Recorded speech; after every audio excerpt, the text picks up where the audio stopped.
Assalamualaikum warahmatullahi. A'udzu billahi minasyaitonir rajim. Bismillahirrahmanirrahim. Yauma taral mu'minina wal mu'minati yas'a nuruhum baina aydihim wa bi aymanihim. Bushrakumul yawm jannatun tajri min tahtiha al-anhar khalidina fiha dhalika huwal fawzul 'azim. يوم يقول المنافقون والمنافقات للذين آمنوا انظرونا نقتبس من نوركم قيل ارجعوا وراءكم فالتمسوا نورا.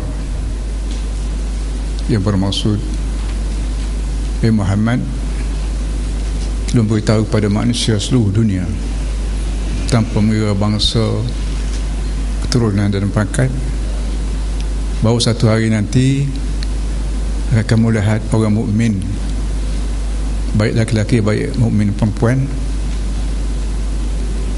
satu cahaya akan memandu mereka baik sebelah kanan, sebelah depan, sambil diberitahu busyrakumul yaum, satu berita baik untuk kamu semua, jannatun, syurga, tajri min tahtiha al-anhar, dzalika huwal fawzul 'azim. Itulah kejayaan yang benar-benar berarti. يوم يقول المنافقون والمنافقات للذين آمنوا انظرونا نقتبس من نوركم.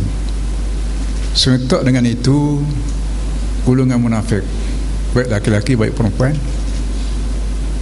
meraung meminta-minta daripada orang mukmin tadi, tolong tunggu sekejap, kami nak tunggu sama belakang kamu, naqtabis min nurikum, kami nak tumpang cahaya kamu. Ketika itu akan berbunyi suara menghardik, qila irji'u wara'akum faltamisu nura. Kamu hai golongan munafik, tak usah cari nur di sini hari kiamat, balik semula ke dunia,